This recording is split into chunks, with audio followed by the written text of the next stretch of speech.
What's up, everybody, and welcome into the Backliners podcast. It's Aggro and BaRRaCCuDDa, as per usual, as Bonk Patrol wrote out in the chat just so nicely for me to read off my intro. Barra, can you believe it's almost time for Phase 3 already? Yeah, I feel like the break was really long, but also at the same time, I feel like I blinked and then the break was over. But the break was like 7 weeks. I mean, the break was like 7 weeks, but No we way, took it was like 7 weeks? I want to say because we took like 4 weeks off, and then I feel like we've been scrimming for about 3 weeks before. This next week will be my third week scrimming. No way. You're telling Yeah. me we put out 7 consecutive weeks of break content. We didn't take a week off during this time. We always take a week off. Yeah, we did the double episode, I think. Oh my god, we did the double episode. Holy cow, we went crazy. Patting yourself on the back right now? No, it's the time just is so me. I can't believe it was 7 weeks.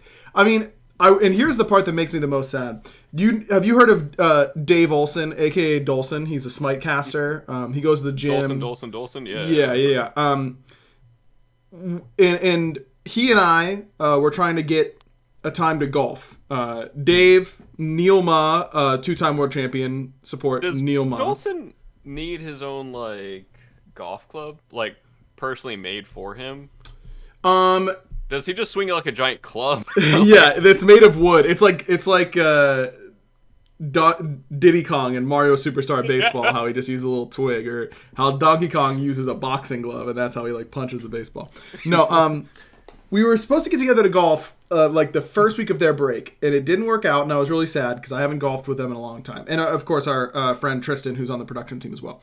And they were like, "Don't worry, this break is super long. We will definitely be able to find a time to golf."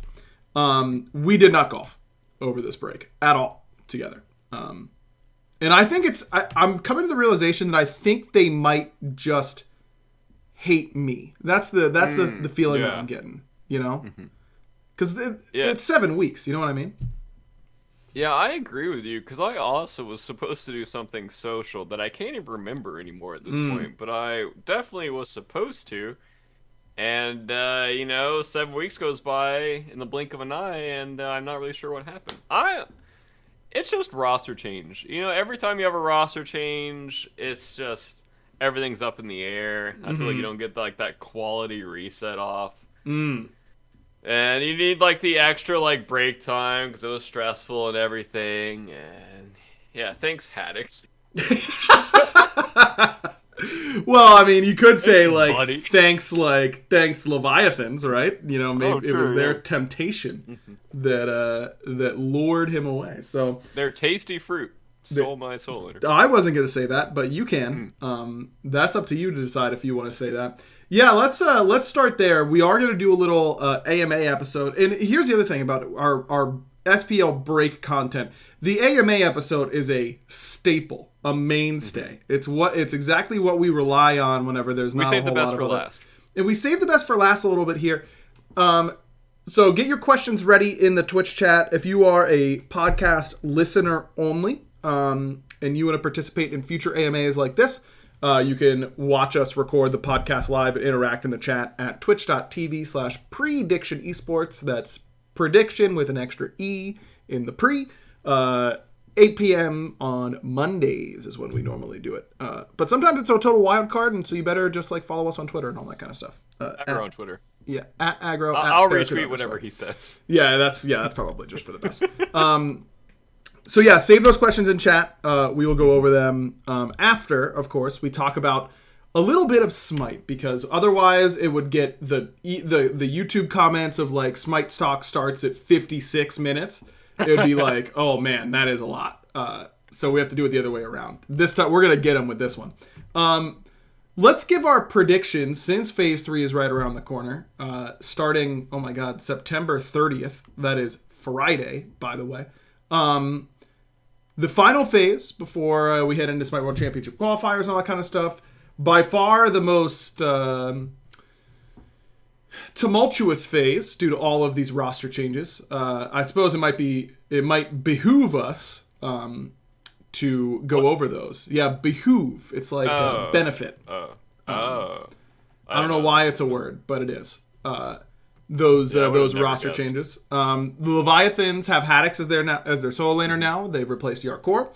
The Olympus Bolts, losing Haddix, have picked up Baskin for the solo lane. And the Solar Scarabs have replaced Inbound with Yarkor, who's moving to support for his first time in He's got a little, like, Cyclone Spin energy, the more I think about it. Yeah, Yark's a multi-role superstar, for sure. Something about these solo laners, I think. Yeah. Did solo laners win the charity event games? They did, right? That happened this weekend? Yeah, my team decided that we wanted to beat the supports, and then we were done. So. Oh, okay. But did you beat the supports? We did beat the supports, and then we lost to the solo laners in Slash, and lost to the supports in Assault. And so it sounds like you actually didn't beat the supports. Well, no, we beat them the one time that mattered on Slash, and then in Assault we could have beat them multiple times, but Cyclone was Thor ulting the Assault waves, and Stewart was he was getting big. He was TPing behind them, Ganesh and Knockup Med, and ulting them and trying to knock them into Assault. Okay, that bags. That's good strats right there. He TP'd into their fountain and tried to assassinate people. Did it work? So, no, it didn't. Oh, that's so unlucky for him. I was really cheering him on. I mean, also, like, that group of, like, ADC players was so fun to play with, by the way. I was genuinely, like, having a blast, even though we were losing. Like, the Slash game was fun. Like, everyone's comms were super high. And then the Assault game, like, we were just making fun of them the whole time as they, like, missed a lot of, like, you know, semi-important skill shots. That's just unlucky. It was a really entertaining time. And then when we were walking out, the other roles were like, that was a pity win. Listen, sometimes the supports need it. They spend all phase dying for you. Well, other supports on other teams spend all phase dying for you, sacrificing their own farm. It only makes sense to give some back to them in this instance, I think they actually made it into the finals. I think they beat us, the mids, and I want to say the junglers in Assault. Wow. And I want to say it was them in the solo laners in the finals. I think that is true. I watched a little bit of that on Friday before I left for my little weekend trip that I took. Ooh, nice. And it was a great time. But then I didn't get to watch any Smite the rest of the weekend, so that did make me sad. But yeah, solo laners are the role to beat when it comes to role swapping, I think, for sure.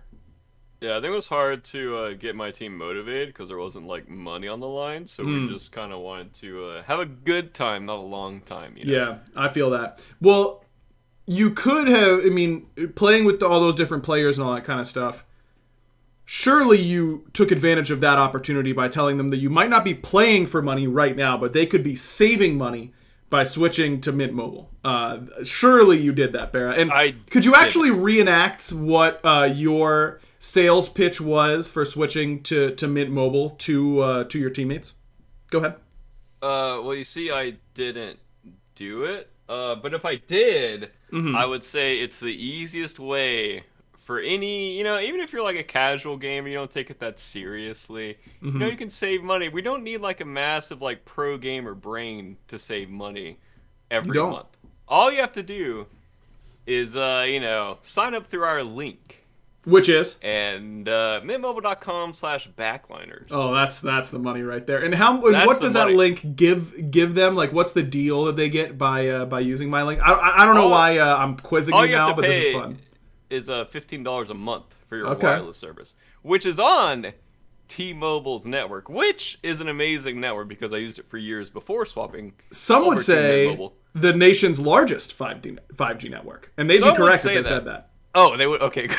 Yeah, they would say that, and they'd be right, for sure. Yeah. And, it takes, like, 2 seconds to sign up. It literally comes to your door. You swap out your SIM card, you sign up, and you're saving a ton of money every month. And trust me, it's so easy to sign up. And, yeah, we would love you for it. We would love you for it. That's all you got to do. To get your new wireless plan for just $15 a month and get the plan shipped straight to your door for free, Go to mintmobile.com/backliners. That's mintmobile.com/backliners. Cut your wireless bill to $15 a month at mintmobile.com/backliners. Bear, that was good work by you. I should have you do the ad reads more often. I'm just going to stop doing them, I think. Yeah, that wasn't really an ad read because I didn't have anything to read. Well, exactly. That's what you're a natural. You don't even need it.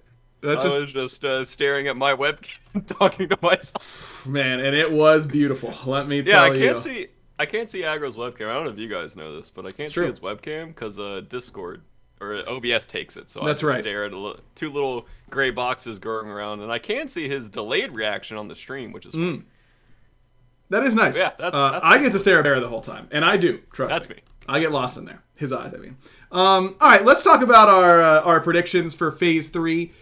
We can't. I don't think let's not number the teams 1 through 8 or anything like that. But just general. Let's start with a team that you think is going to have a surprisingly good Phase 3, like a little bit of not necessarily going to win, finish first or anything like that. But what team do you think is going to surpass expectations that the public might set for them in Phase 3? Can I have 2? Sure. Leviathans and Valkyries. Okay. Because Leviathans have been struggling all year, and I would still like to keep their identity, I guess, as like struggling this year. Even though I assume that they will be turning it up to 10 in the fall split. But I'm still saying that because of their past performances this year, in my opinion, they're still looped into that, not like lower side. I guess it is. Like, I think they were like 5th or 6th in summer split. They have a losing record across both phases. They were 7-7 in Phase 2. They were 3-4 in Phase 1. So they are one game under 500 for the year, which is actually crazy to think about. Yeah, my brain's working. There it is. So yeah, I think Leviathans compared to this year's performance will have a good Phase 3. I think obviously there will be like Worlds contenders as well, especially with Haddix on that team. That guy is the GOAT. And then Valkyries as well. I think Valkyries have finally like hit their stride and found their identity. And I think whenever metas change, I think that's their strong point. Because they can just like, they don't need to adapt to a well-defined meta. They can just like play whatever they want and come up with whatever they want on the spot. Which I think right now the meta is suiting them really well compared to like earlier this year and also in the summer split. Sure. Because the meta right now is kind of up in the air. I feel like a lot of gods are good in a lot of different roles. I think ADC is probably the most like locked role right now in my opinion, where like the tier list for competitive is like relatively small. In other roles I feel like it's pretty big, especially with the mid changes recently, with the pin changes. I think it opens up the mid pool a lot. So yeah, that's my 2 teams. Those are good ones. It's so interesting. I've been talking to some people about the pen changes in mid and playing with it myself obviously and all that kind of stuff. And isn't it so crazy how 3 pen right makes that much of a difference? And the reality is that it doesn't, right? Like mathematically, even if you go double flat pen, it just doesn't make that much of a difference. Yep. But just like the feeling of it and the mentality of it changes so much that it causes meta shifts based on numbers that don't actually change the effective math like much at all.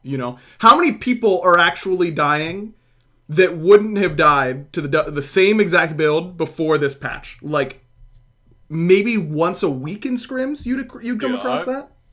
Maybe? I've thought about those things so much. I even thought about it on the most recent like Mulan ult change. I was like, is that really gonna like finish a kill, or is that really gonna like change a team fight? It was like 25 damage I think on the ult, and it's just like thinking about numbers on that like small of a scale, like you just see the change and it's like that's not a big change. Nope. But then you start seeing Mulans literally everywhere. So I mean the 3 change as well obviously, but yeah. It is crazy how much of a difference things like that can make. And then you see us like do buffs that are like massive, and the god or the item sees absolutely no play still, and it's like it gets like 3 more buffs, and everyone's like, "Wait, this god's so OP, Hyros. What are you doing?" Guan Yu. No one played this god.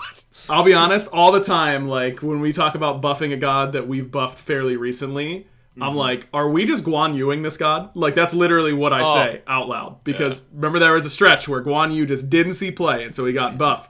And then a couple patches, then a buff, and then a couple patches, and then a buff. And I'll defend until the cows come home that continuing to buff that god until he saw some amount of play made sense. It fits all of our goals. Even if we think the god is good, if they aren't seeing play and no one thinks they're good, then they aren't. Like, that's just the reality of it. But yeah, that is a constant worry of mine.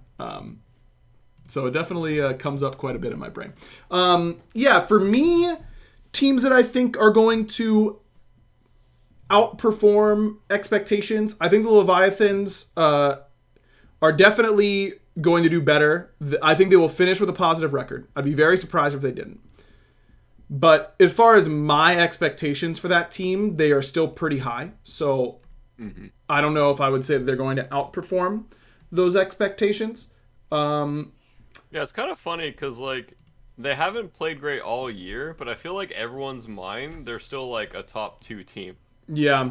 Yeah, it's really hard to take them out of that, like, position, right? And that's kind of the very fun issue right now with the SPL is that I look at these 8 teams, and I think, like, wow, 6 of these teams could win a world champ, like, 5.5. Let's go 5.5 of these teams could, like, win a world championship this year.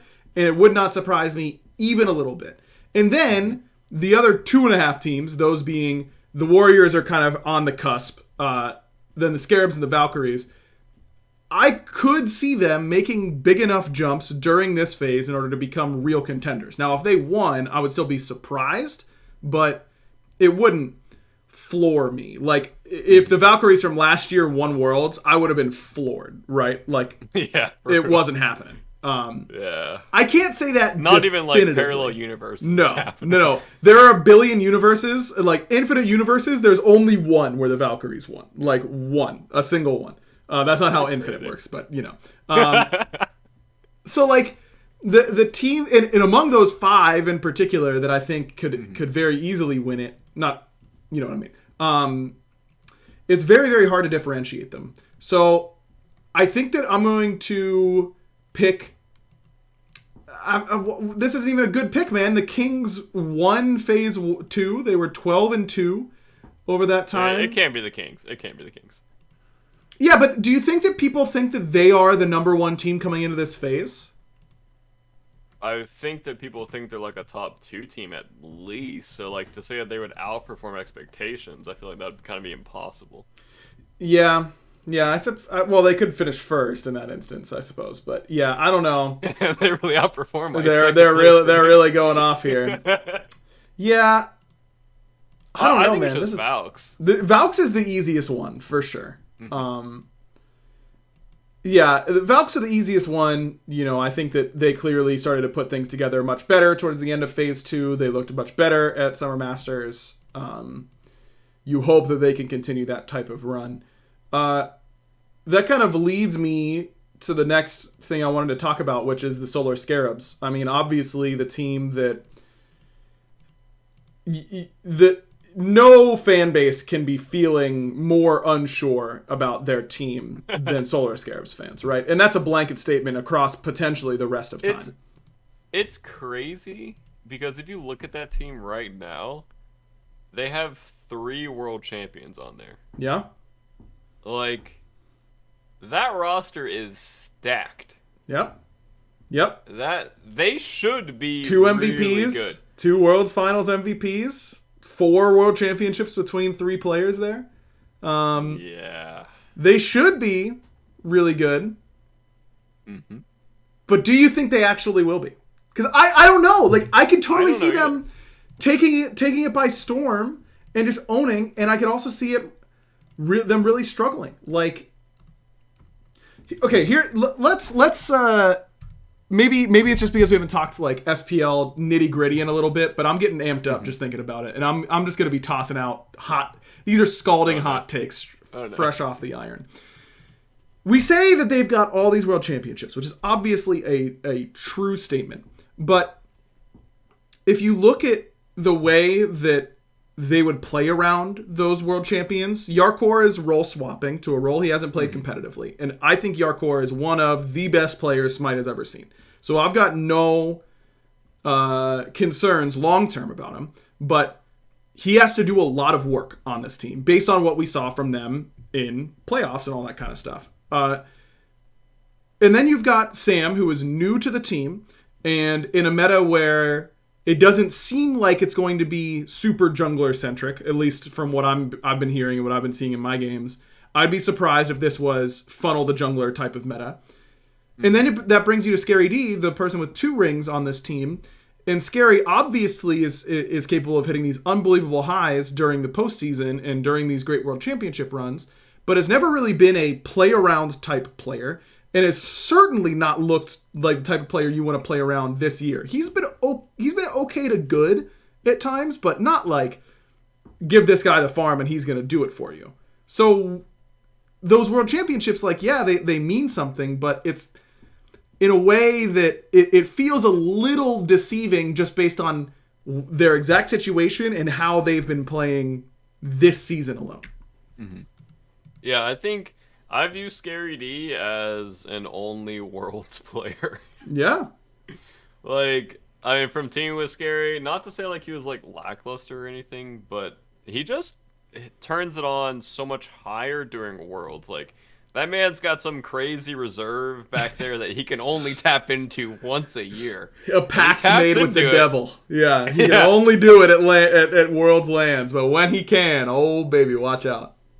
Yeah, I would have a lot of faith for this team at the end of this split. I mean, right now, obviously, a big question mark. Yarkor swapping to support, and in my opinion, I think support is by far the hardest role to swap to. Yes. I think there is a lot of decisions that supports have to make during the game that no other role really has to make besides probably jungle. Mm-hmm. And jungle, I feel like you're either really good at jungle or you're not. And I feel like swapping to that is, I mean, Scary D tried to. It's so hard to swap to either one of those roles.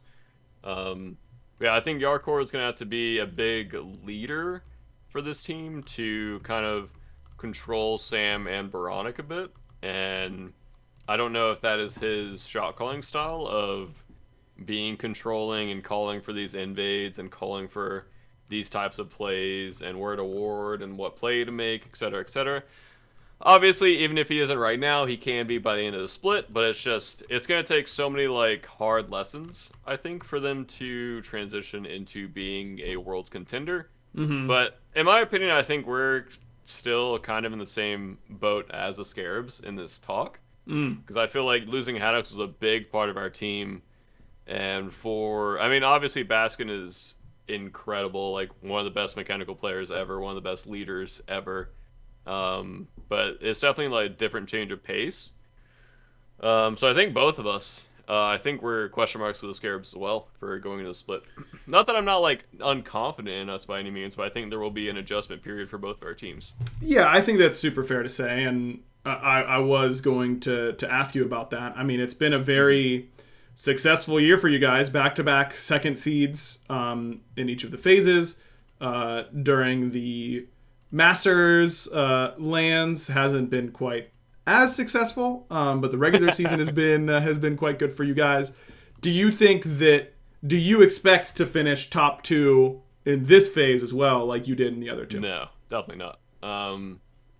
I will be happy with a top 4 placement for this phase. I think top 4 mentally for me will be a very confident shot for me for Worlds. I mean, even if we're like below that slightly, I won't be like too like upset, but I think we have a lot of room right now to grow, which is exciting, but it's also, I feel like we took a lot of steps back as well. Mm-hmm. Do you think that your ceiling has adjusted at all with this move? Like, do you think that your top end is as good as it was.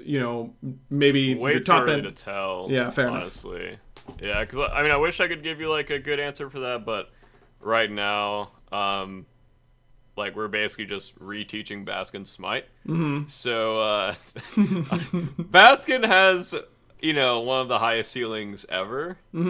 So I don't think he knows where his ceiling is right now. So I don't really know where our team ceiling is either. But I will say that man has been absolutely cracked in scrims. So I've heard about some picks that he's been tossing out there. There's been a lot of them. There's been in a lot scrims. of them. Yeah. I should have cleared a story with him before we got on this podcast because it was very, very funny. But maybe next week we can talk about it. Okay, so with that, let's go with who we think is going to finish first overall in Phase 3. And I'll go first because I've been making you go first every time. I already have one. Oh, you already have one. Oh, okay. Well, I already have mine too, Barry. And I'm going to say the Jade Dragons. That's who I'm saying is going to be the Phase 3 victor. Who you got? I was also going to say the Dragons. We're so good at this. Unless we aren't. We're either going to be really good at this together or really bad at this together. And that's the way I have it. I feel like they're still riding their high together. And I'm pretty sure they just won the LAN, right? Yep. Yeah, so I feel like with the meta not shifting that much, I feel like they'll still be, like, obviously, like, the best team. I think Kings are right behind them. And after that, I think it's just a smorgasbord of everyone together. Like, I think it's top 2 and then everyone else. Yeah. Yeah, it's probably true. I mean, Leviathans could maybe crack it. Titans are a team that I just view as a playoff team. Like, I feel like the Titans are going to be, like, 3rd, 4th, maybe 5th for, like, ever. Titans are a team of scary Ds. Yeah. Maybe more consistent during the regular season. Yeah, they tap into it. They've got a few more reserves. Yeah, exactly. But then, obviously, come Worlds time, you can never count that team out. They are unbelievable. But, yeah, regular season Titans, not a team I'm super scared of. Not in, like, a disrespectful way, but just in a... I know that it's not going to be their best. And that's just kind of the way it is. That leaves us with one team that we haven't really talked about at all. And it, for me, is one of the most interesting stories of the year. And that's the Oni Warriors. I was very down on this team coming into this year. They proved me wrong with their really, really good run in Phase 1. They went 5-2, finished 3rd, tied for 1st, really, with you guys and the Dragons. Just crazy stuff. Then they start off Phase 2 really hot. And then slide back down to 6th. They finished 6th and 8th. But then at the Summer Masters LAN, 6th place? Yeah, they got 6th place in Phase 2. They finished 6th and 8th. Then at the Masters LAN, they go to the semifinals. And they finish that event 4-2, winning the 3rd place match over the Titans. What are you expecting from the Warriors in Phase 3? I honestly don't know. I feel like you could say a lot of teams are their own worst enemy, but I feel like Warriors are their own worst enemy. Just, they have these incredible highs, and they have these... I just call them, like, Warriors drafts at this point. I feel like if you saw a Warriors draft on paper and you didn't know which team that was, I feel like it's pretty obvious what team it is. Sure. And I feel like they do a lot of these particular drafts. And if those drafts are in meta, and if those playstyles are in meta, I think they're a really good team. Like the Hunter mid stuff, I think Darda just carries in those metas, and I think Vote is like probably one of the best magical in duo lane players. But I feel like if those things aren't meta, and Darda's his like god pool gets questionable at that point, because I feel like his mages are sometimes like really good in the meta, and sometimes they're just kind of there. So yeah, I just view them as a big question mark, and I think, not to say like Nika hasn't been like hard carrying or anything, but I think it's not the same like, okay, like how much weight can Nika carry? And I feel like it's more like, I guess, diverse or spread across the team now with the weight, and I also feel like their mid 3v3 has gotten way better. Yes, much better. So I think there's less pressure on their side lanes, they can make more plays, but in the same time, we saw, like Aggro said, they were really good and really bad. Not really bad, but I mean... They were pretty bad. Really, really bad compared to what they were. Sure. So just I think they're in the question mark bunch with us and Scarabs. Yeah, fair enough. For me, anyways. Over under 4th place. Well, are they going to finish in the top half or the bottom half in phase 3? I would say top half. Interesting. I'm going to go bottom half. It would be Kings, Dragons, Warriors, Titans for top 4, I'd say. If I was a betting man, I would Interesting. say those but you had the Leviathans exceeding expectations. Doesn't that mean that they would be at least top 4? Too. Yeah. And you're hoping for the 4th place, at least 4th place. You know what I mean? Well, I mean, I didn't want to fair enough. definitely be, I think it's fair. You know, I think it's I fair. always exclude myself when it comes to that stuff. So kind. I honestly think we're gonna have a worse phase, but a better playoffs. I think that is a reasonable expectation. Granted, it'd be cool to be top 4, but I feel like we'll probably be 5th or 6th, and then everything will finally hit stride. Yeah. Man, wouldn't it be crazy if the Jade Dragons just looked like they have the last 3 years going into Worlds again? Well, 2 years. The 3 years before last year, I should say. Because last year they didn't look as I think that the 3 years. So what? This is season 9. So seasons 5, 6, and 7. I thought the Dragons or Ghost or Rival or whatever they were at the time were just so clearly the best team, and they didn't win a single one of those Worlds. Now, season 8, I didn't think that they were definitively the best team, but they were certainly contenders.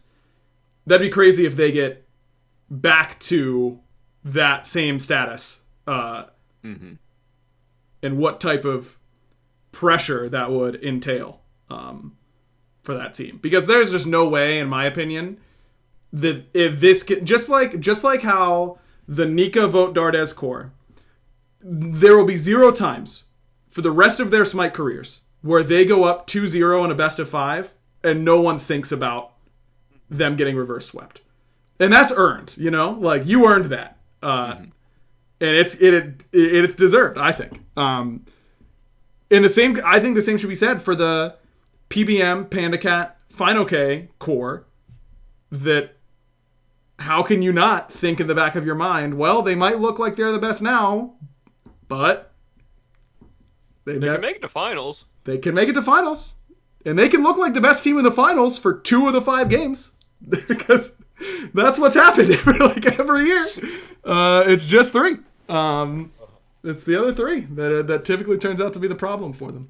All right. Well, I'm really excited for phase 3, man. It's been a long time. It's been a really long break. But in a way, a long break, but a short break. Yeah, but a very short break at the same time because I didn't get to golf with Neil, Dave, and Tristan, and that makes me sad. All right, let's move on to our AMA portion of the episode. I do have some tweets, responses on Twitter, but everyone in the chat can go ahead and start putting down some questions that we will get to here in a moment because the first one's coming from Zaza on Twitter. BaRRa, what are the odds of Baskin getting a solo kill first weekend of SPL? Very high. You think he's doing it? Yeah, 100%. All right, 5 gifted to BaRRaCCuDDa. Not even to be like a fan or anything, but that man's been soloing everybody over there. So he's kind of the beast. Wait, let's look at your schedule to see who he's playing against. He's playing against Solar Troll. Solar Troll is a good one to go up against if you want to get a solo kill. Because Sot, and I'm sure that he would admit this too, he's going to try and solo you, and it's okay if you solo him for doing it. You know what I mean? Yeah. He's going to go for it, and I really like that about him as a player. I do want to say I don't think our Titans SPL set is going to be an SPL set. I think that set's going to look like a scrim that got streamed, and it's going to be fun either way, but I don't think that's going to be a very coordinated day for either team. Yeah, I'd be surprised if it were. All right, Sean wants to know if you were offered the superpower of teleportation, but when you do it, your body feels like you full sprinted there. Would you take it? Oh. I thought about this a little bit already. I cheated. Yes. It hinges on a very important question. If I feel like I sprinted there, would I receive the benefits of having run that much? Would it put me in better shape? Yeah, I was also thinking that. And also, And if the answer is yes, it's an easy yes, right? Like, that's literally Yeah. the best case scenario, except for just straight teleportation. yeah, that is some insane cardio. You would, like, literally die, though, if you tried to go too far with your first few teleports, you know? Well, I would definitely just go up and down the stairs. To get I was used already to thinking it, that. you know? Yeah, that's easy money. Yeah, you gotta build those calves, and Yeah. can you imagine how good our butts would look if we went up and down the stairs that Phenomenal. many times? I would just be upstairs, downstairs, Perfect. upstairs, downstairs, Yeah, right? upstairs, downstairs. And then I'd be like, ooh, tough work today, man. Wait, would you just teleport and then just collapse? Well, yeah, if you teleported too far, you would, like, literally, you'd die instantly if you tried to teleport. Like, if I'm like, I want to go to Rome, and I just, like, my corpse arrives in Rome instantly. No, I'd, like, you work up to it, especially if it's full sprinting. Like, I'm not going to be able to teleport to even the grocery store 5 minutes from here for, like, months, right? That's going to take months of training. No, I'm the same way, but that would definitely just be fun to have. Yeah. Like, even, okay, your queue pops, you're downstairs, boom. Upstairs. Instantly upstairs. And you're And all I breathing gotta do is hard. accept the queue. Yeah. I got a little bit of a workout, and all I did was go downstairs. Like, that's nice. Free I would dub. definitely take that.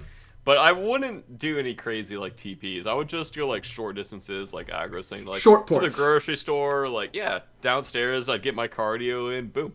Yep. And then I would compete in the Olympics once I have successfully trained myself forever. But I wouldn't, of course, cheat in the Olympics by sprinting, okay, yeah. by teleporting. I would just sprint because I'm capable of it, because I've trained better than them by cheating in my training. But I wouldn't cheat, of course. But it's okay. But it is okay.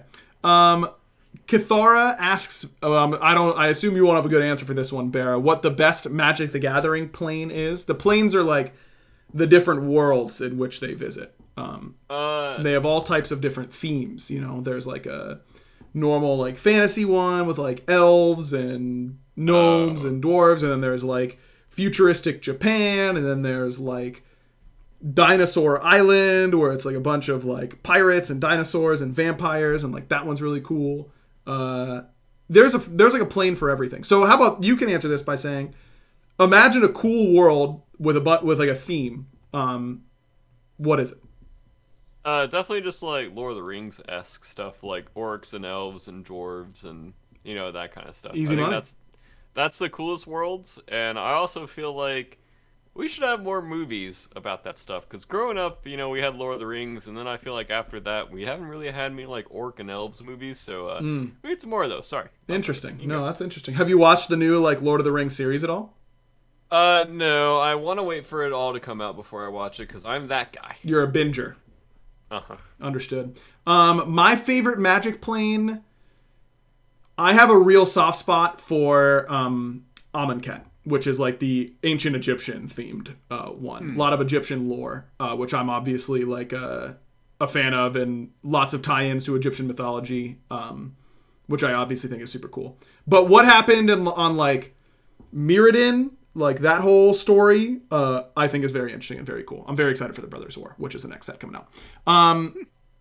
Okay, Neon wants to know how our fantasy football teams are doing. So mine did awful. Mm-hmm. Mine, okay, I don't know what happened. What's your record so far? It's 2-1, and I dominated everyone the first 2 weeks. Like, I had the highest scores week 1 and week 2. Uh-huh. And then I checked yesterday night, and I'm like, boys, what happened? You're projected to get 20, 25 points. You're bringing home me 4? Yeah. And that's like 5 of my players. You're bringing home me 4? Yeah. The welcome to fantasy football. Yeah. So I lost. Needless to say. Yeah, I'm 1-2. I played against Lamar Jackson this week, and he had 5 touchdowns. My team also did not do very well. Not a great week for the boy Tyreek Hill, who I was hoping would do a little bit more than he did. But yeah, 1-2. My team sucks. That's just the way it goes. Blitz wants to know if we could switch bodies for one day, would you do that? Yeah, that'd be awesome. Instantly, yes. I think you'd be hard pressed to find someone who I wouldn't be willing to switch bodies with for a day. It'd really only be if I thought they were going to absolutely destroy my body in the one day they had. Wait, what? right? Like, because it's just one day. No matter how bad it is. Wait, I zoned out for like 2 seconds checking my fantasy team. Did you say I would destroy your No, body, I'm saying you'd be hard-pressed to have me find someone who I wouldn't swap bodies with for one day. Oh, okay. The only way I wouldn't is if it was with someone who I thought would, like, annihilate my body.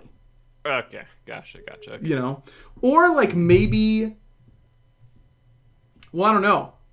Yeah, I don't know. There's a lot of variables in this question, Blitz. Like, if let's say I'm addicted to eating Reese's Take 5 candy bars, which is more or less true because I love those things. Would I feel compelled to eat that in BaRRa's body, or would BaRRa feel compelled to eat that because he's in my body? You know what I mean? And that changes the whole dynamic of it. I was just thinking, like, it'd be cool to be like a game designer for a day. Oh no, I was thinking physical, like Freaky Friday like bodies. Like you're still like, I was just thinking like, I get to be a game designer and hang out with a dog. That sounds fun to me. Bro, you can come over and hang out with my dog whenever you want. We'll talk game design. That's fine. We could do this so much easier than the Freaky Friday scenario. That is not the hard part, man. That's the easy part. That was all I was thinking about. Oh, thank you. My wife just tossed me a Reese's Take 5 candy bar. We get these, and I eat the bag, and I don't want to talk about how long. Yeah, that's really funny. Oh, what would I do? Oh, well, I would just be a game designer and hang out with the dogs. Well, there you go. What would we do? Yeah, I would just hang out with BaRRa's cats. I would play some Smite and see what it feels like to be actually good. Oh yeah, would you scrim? Yeah, I'd totally scrim. I miss scrimming. I only miss scrimming because I don't have to do it all the time. You know? Yep. But I miss I obviously remember the bad parts of scrimming, but it's also pretty easy to remember like the fun parts of scrimming, where it's just like, you know, being together with your teammates and becoming closer as teammates and working towards a common goal and having like a very clear goal and all that kind of stuff. That part of scrimming was very fun. It was just like for me, it was like I worked a 12-hour shift at my job, and now I'm coming home to scrim. I don't want to be here anymore. Like type of moments that were a little tough. I don't want to be doing that. But luckily I didn't have to. Yeah, it's definitely a positive and negative to scrimming. You know, when your team's feeling good and you're feeling confident, a lot of fun. If your team's not feeling good and you're struggling, it's like, okay, I don't want to be here anymore. Like, can we just go do something else? Yeah, that would totally suck. All right, let's go back over to Twitter. Sam wants to know who plays the best split by role. So for phase 3, who's going to play like the best mid laner, who's going to be the best solo laner, all that kind of stuff. That's fair. I think we can do this one pretty quickly. Let me take a look here. So I think the best mid laner is going to be Pagon. He's been a huge reason why the dragons have been popping off. So I'm going to go with Pagon there. BaRRa, do you want me to do all 5 and buy you some time, or do you want to go with me role by role? I'll go BMT. I don't want to go teammates because mean that would just be me saying all of my teammates. We'll say BMT. Sure, fair enough. Junglers. I'm going to go with Panatom. Ooh. Okay, I was gonna say Scream, but you mentioning Panatom. Ooh. I'll go Scream. I'll just be different. You would just be different. I would. Solo. I'm going to go with...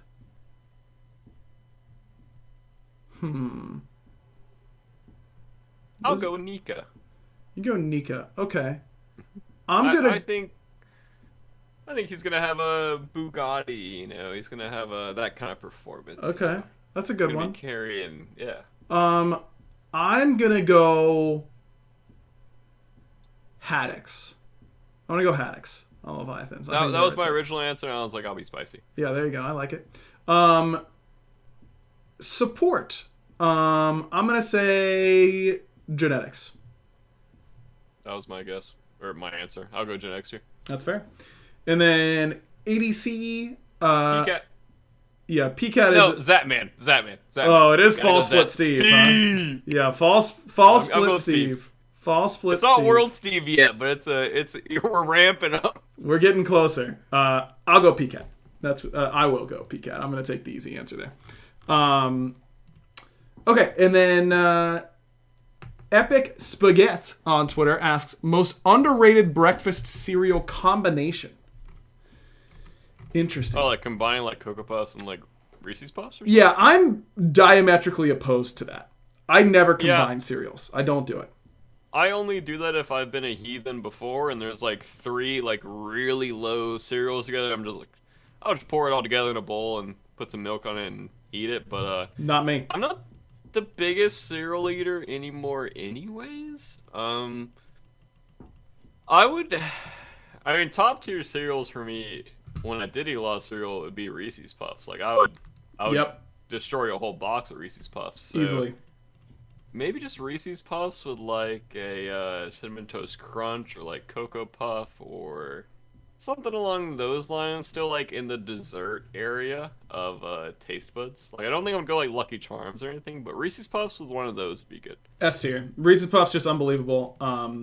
Yeah, if I have 3 bags of cereal that all have like a third of a bowl in it, which is something that I used to be much worse about, now I'm a little bit better about not doing that. I would pour a mini bowl of one cereal, eat it, get a different bowl, because then you got the milk that's gonna take. It's gonna leave. It's polluted. Yeah. It's gonna leave a whole thing.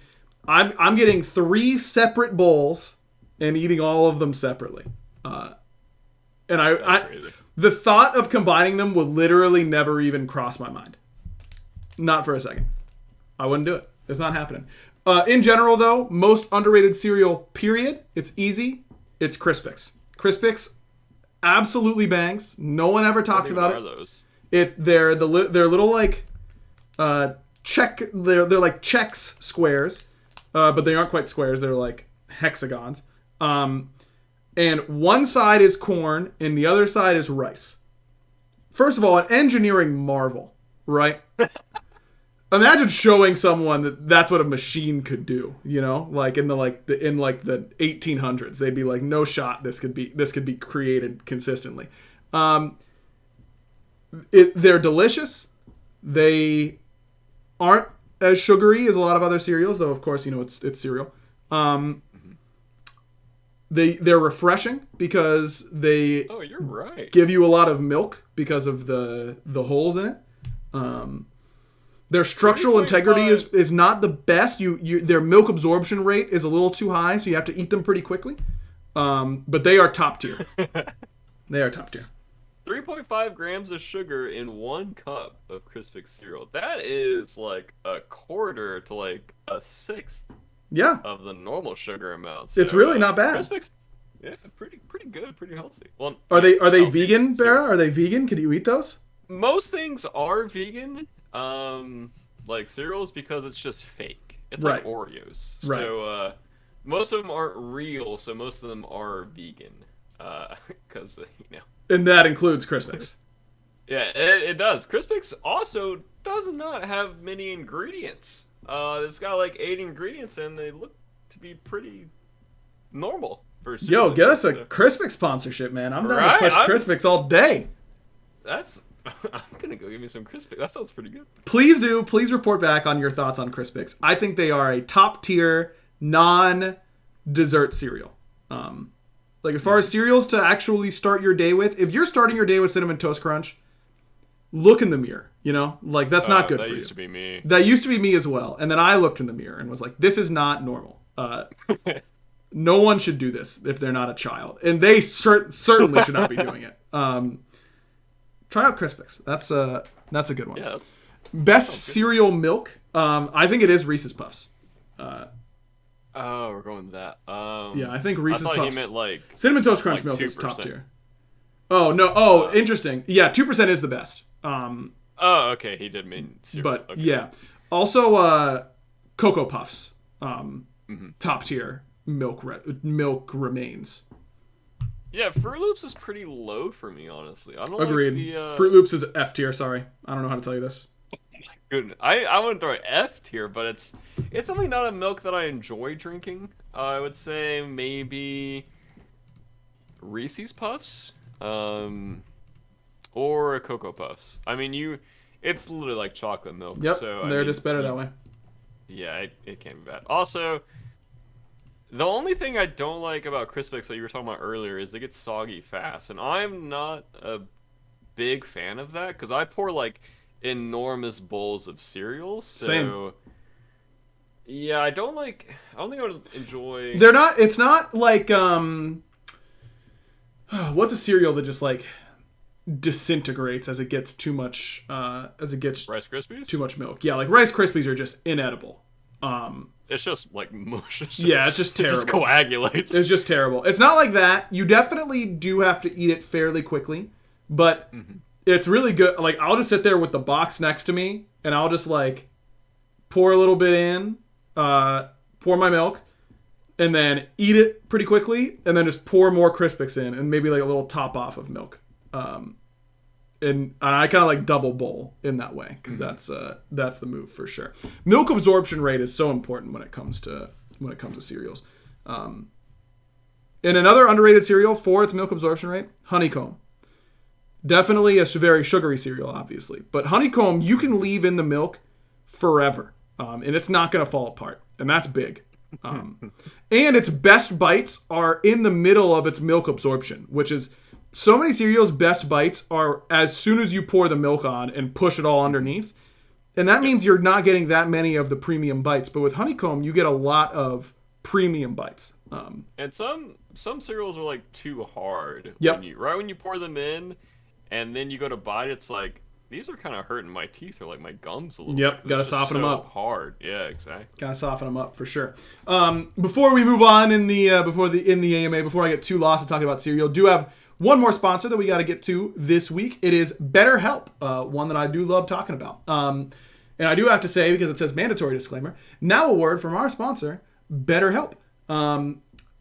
If you haven't heard us talk about it before, BetterHelp is an easy way to help find the right therapist for you. Bear and I are both big advocates for finding a therapist and talking to them about all of your different problems, or if you don't even have a lot of problems, just what's going on in your life. Getting that outside perspective certainly really helps. And BetterHelp is a really great way to get introduced because getting into therapy is very intimidating and scary. And even though I've been to therapy before, the thought of finding another therapist and all that kind of stuff was very intimidating and made me delay it longer than I definitely should have. And I wish that a podcast that I was listening to had told me about BetterHelp because I certainly would have used it. If you want to give therapy a try, BetterHelp is a great option for that. It's convenient, accessible, affordable, and it's entirely online. You don't have to find a therapist that you go to in person. You can, but you can also find ones that are online for calls, emails, whatever you want to do. It's much better that way. So when you want to be a better problem solver, therapy can get you there. Visit betterhelp.com/backliners today to get 10% off your first month. That's betterhelp.com/backliners. Thanks to BetterHelp for being a part of the show. Again, great way to support us. And thanks to you guys for signing up. We did hear that we've gotten a good amount of signups on BetterHelp, which made me really legitimately very happy because, those are awesome. Like, obviously happy to see programs and products that are that like the show get involved and then get rewarded for that. That's a great thing, but definitely makes me feel good to know that there are some people out there that might not have had a good direction for something like finding a good therapist, and to use a platform like this to introduce them to that makes me feel good for sure. So appreciate you guys. Proud of you guys. Keep it up. Keep doing it. We're proud of you. Okay, let's. I did see some more questions in here that aren't cereal related, but I really appreciate how into cereal our chat is. That's really good. Percy did say, I continually prove that I can blow hypotheticals way out of proportion more than anyone else on the planet, and I take great pleasure in doing that. So thank you for that. Neon asked a little bit earlier, if we had a class swap 3 gods, who would they be? 3 seems like a lot. Let's just class swap 1, huh? We'll just do 1. Let's see. I would swap Uller to Assassin. Interesting. I feel like he's much more of an assassin god than a hunter god. Because I feel like assassins want to like kill you instantly with their abilities, and I feel like that's kind of just what Uller does. He hits a button and then kills you with his abilities. And I feel like assassins are kind of like that too. Yeah, that's a good one. That's interesting. Is answering this just a trap? Is there going to be like a Reddit thread that like this is going to happen if I answer this question? Probably. I abstain. There we go. I plead the 5th. Hopeless Wall wants to know rank our favorite seasons of the year. This is a great question. Hopeless Wall.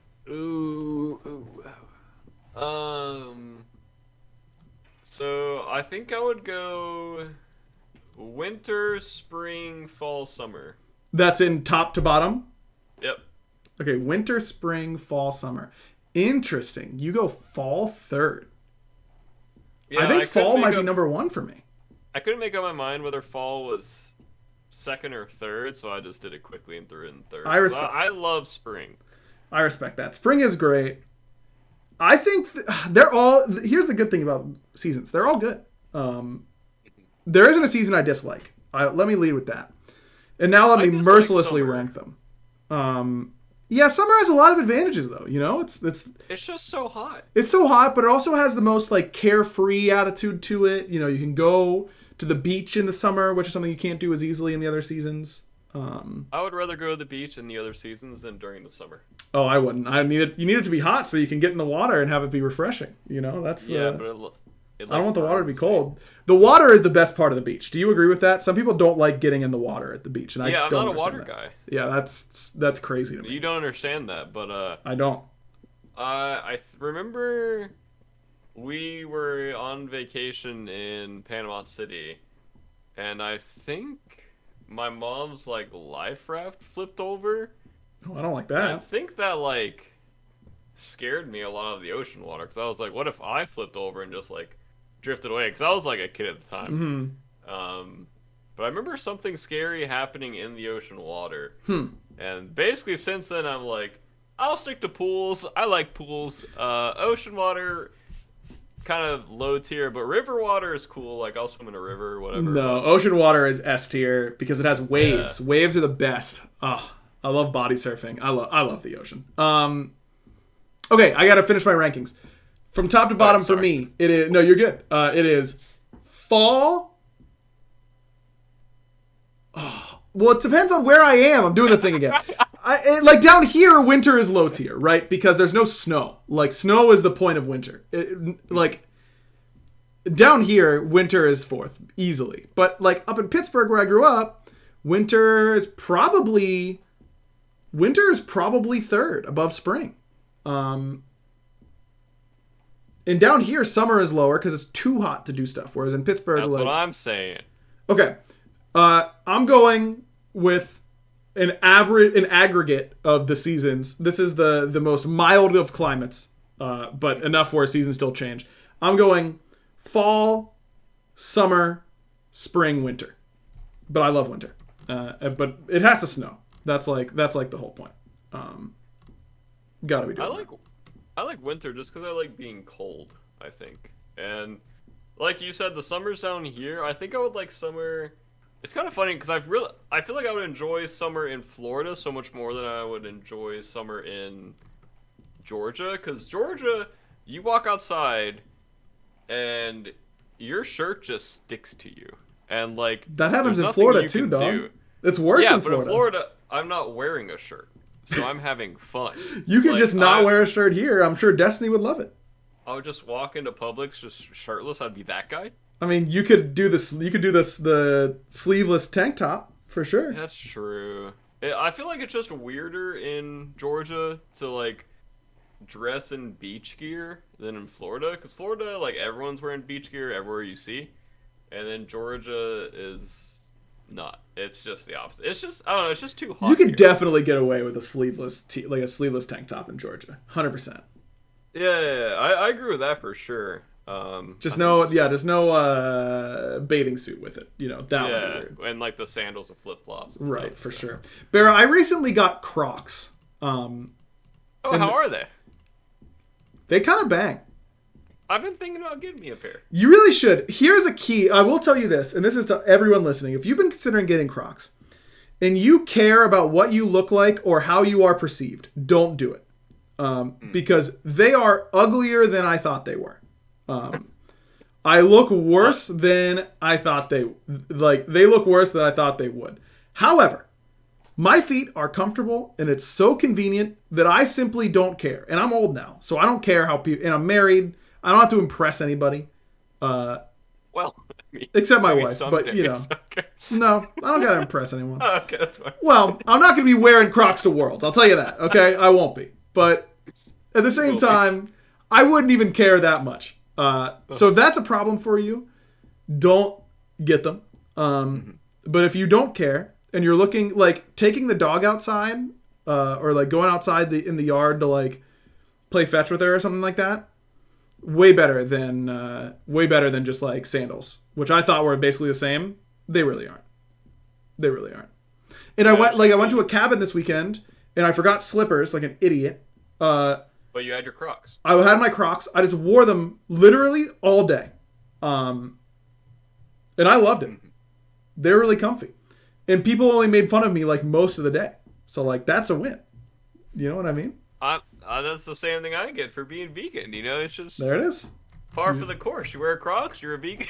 It's all the same That would thing. be an awful combination there, but I'm not. Yeah, you can't I'm not do wearing it, huh? Crocs. Unlucky. That's too much negativity in my life. Vet Bearded on Twitter asks a 3-part question. Here we go. Do you think the change in solo revitalizes the Leviathans? Yes. We already answered that, so yes. I'm saying yes as well. Do we think it leads to a repeat as world champs? That's a much higher in-depth question. I don't think whether they win or lose Worlds is because of Haddix. Interesting. That's a good take. I'm going to say no, that they will not win this year's World Championship. Again, not necessarily because of Haddix or not because of him, but if I had to put, if it's the Leviathans versus the field, I'm obviously taking the field. And do you think Zap gets 4 rings back to back to back? That's the same question. Yep. I don't think so.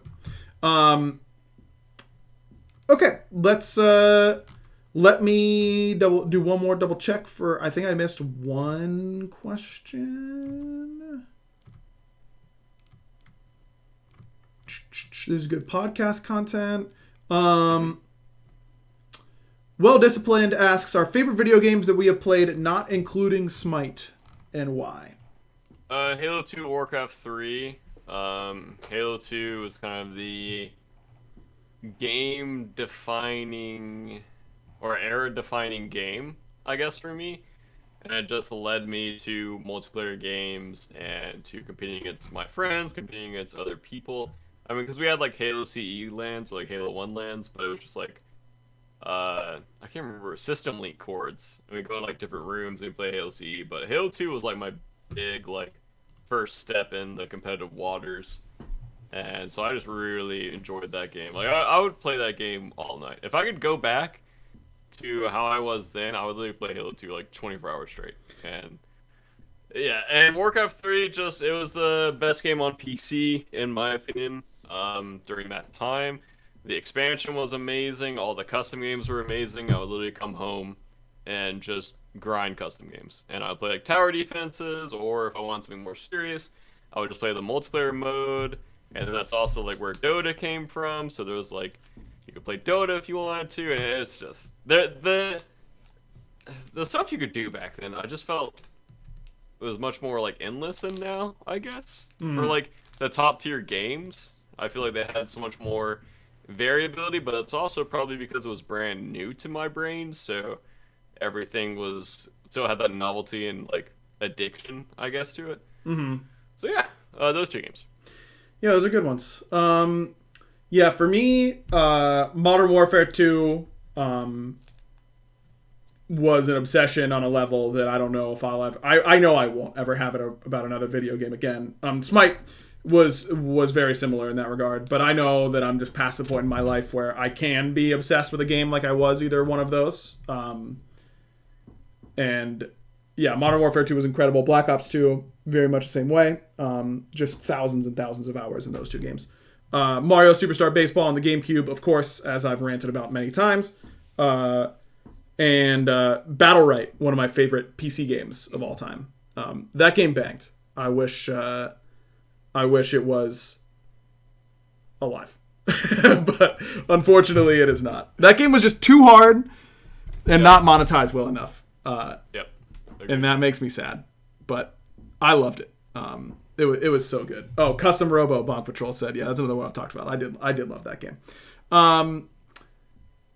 Okay, last question of the evening before some news. Neon Kerm asked if we could play one Smite role at a pro level that isn't yours. What would you play? What role would you play if it wasn't ADC Bear on the SPL? Like for the experience? Like no, it's like no ADC spots are available, but okay. A team will pick you up for your second best role, which is? Honestly, I think I would just play support. I don't think I'd be good at it, but I think I would just play it. If Xing Chen was meta, you're in a good spot. If Xing Chen, Ganesh, Geb, a Fafnir, definitely could work on my Ymir. Umoja, we got to ban that every game. Gotta ban it. Yeah. Sobek situationally. If those gods were meta... That's a god ocean right there. You got more than enough. No way they're banning you out. Yeah, we'd have to ban Umoja, though. So right, you gotta ban Umoja. But I couldn't play it, so... Well, that's just how it goes sometimes. Nothing you can do about that.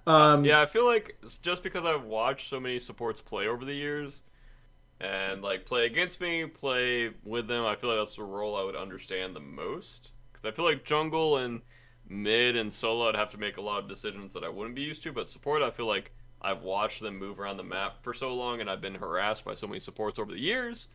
So, yeah. Support. Makes sense. I would also say support, but that's because my mechanics aren't good. And that's the trope about support, so I don't really think it's true these days. And also... Well, if you saw that Assault game. Well, yeah, if I saw that Assault game, maybe I'd say differently. And also, I think that my best aspect as a player was always my communication and... my role as a teammate, and those are things that I could more easily focus on as support than on other roles. So that's why I'd say that. Okay, appreciate everyone who sent in some questions and all that kind of stuff. I'm sure we'll be taking some more questions in the future. We always end up doing that at some point during the year. Before we get to the random question of the week, though, we've been talking about it, and you know what? I finally messed around and did it.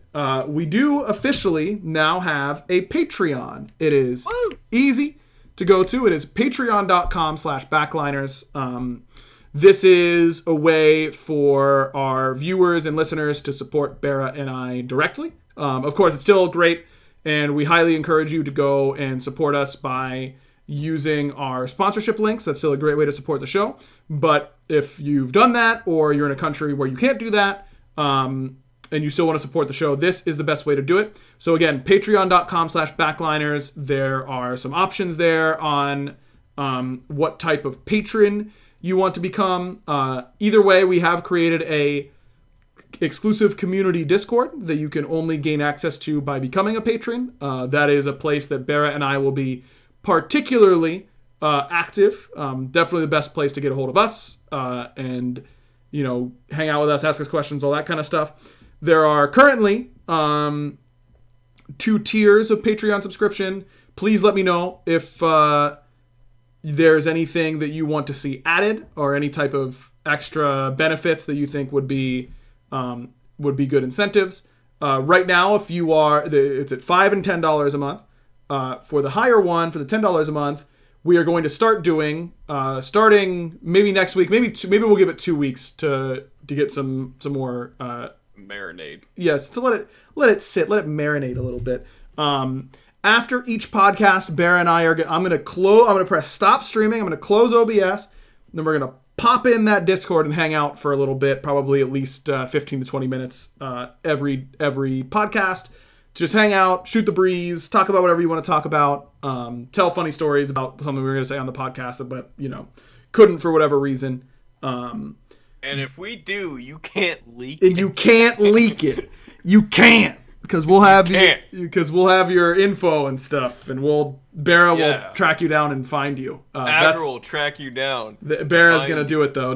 We talked about it and he agreed to do it. I could sprint. Yeah, we'll be posting pet pics and all that kind of stuff. But yeah, overall, definitely excited to get this off the ground. Again, please let us know if there's anything else you want to see as part of the Patreon plan. Oh, and you'll get a special shout out at the end of every podcast. We'll run down the list for all of our higher. What are the 2 tiers? What did I call these 2 tiers that you could join? There's extremely cool person and unreasonably cool person. We will shout out all of our unreasonably cool people each podcast episode at the very end. So again, patreon.com/backliners is the place that you want to go for all of that.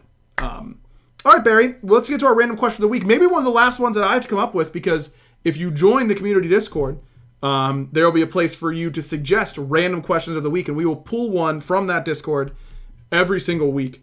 And thank God, because I'm out of them. I don't know what to ask right now. I'm staring at this Reese's Take 5 on my desk, and I want to eat it so badly. I've done a lot of candy ones. We have done a lot of candy ones. Oh! I tweeted about this, but I just want you guys to know. Okay. If you like mushrooms, try boiling them. Just trust me. Just try boiling them. I know this is the weirdest sounding, stupidest thing you've probably ever heard, and I thought the same thing until I boiled some mushrooms. And this sounds like a sales pitch, but it's not. I promise you, that's the best mushroom I've ever had.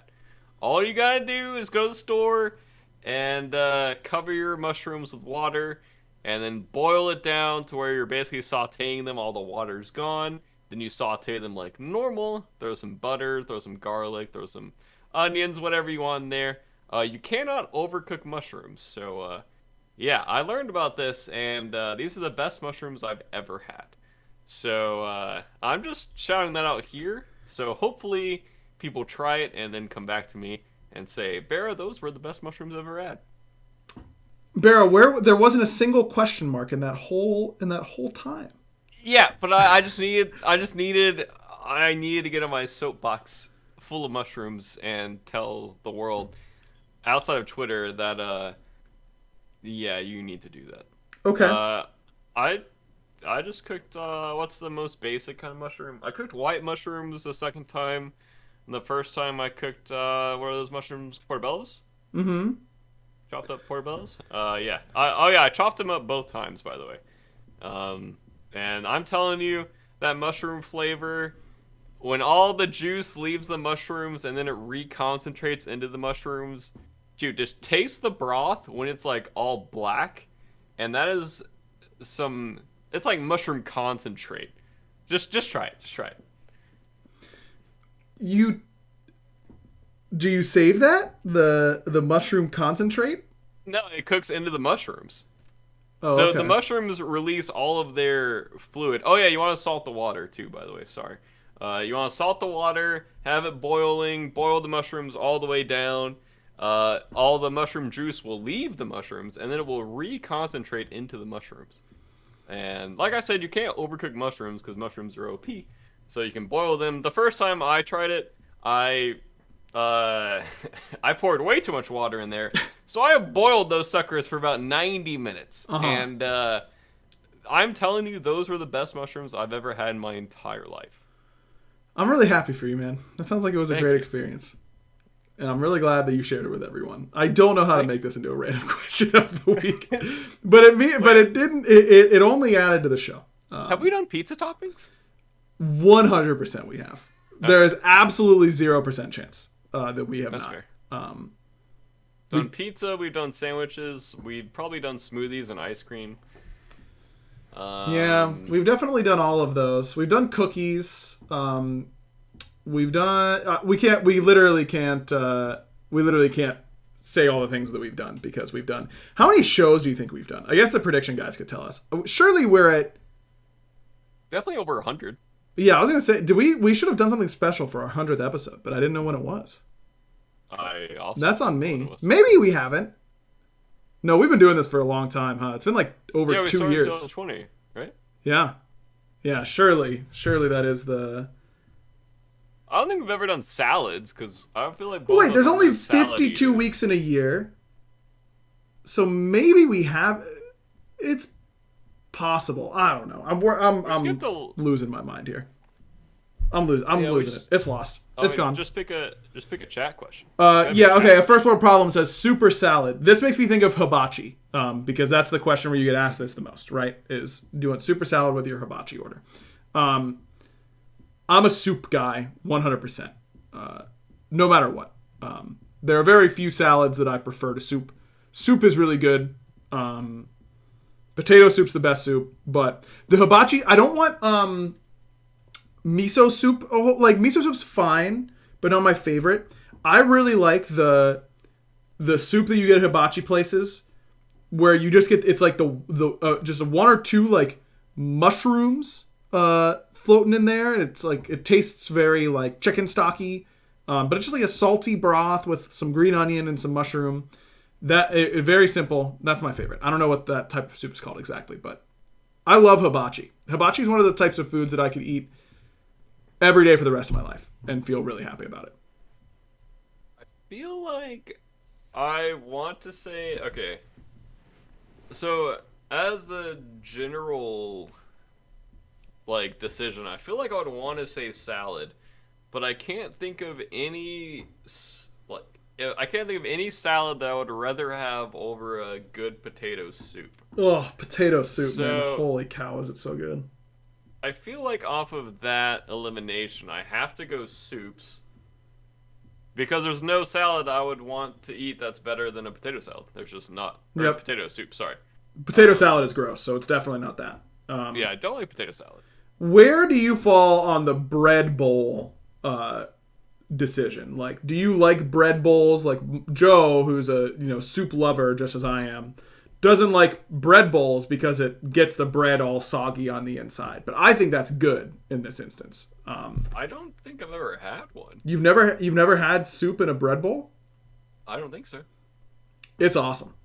It's really good. It literally a bowl? It is it's like a dome of bread that they cut out the middle and they pour the soup into the middle.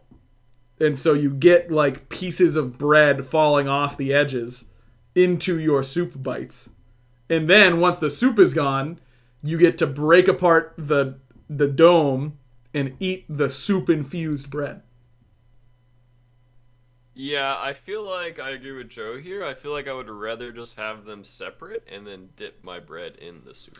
Yeah, I do love... Panera is like where you get the bread bowls. Dipping Panera baguettes into their broccoli cheddar or potato soup. Like, I might go get that for lunch tomorrow, just thinking about it. Like, it is so good. It is so good. Did you know I worked at a Panera in college for a while? Oh, I didn't know that. It did. It wasn't great. Reheat.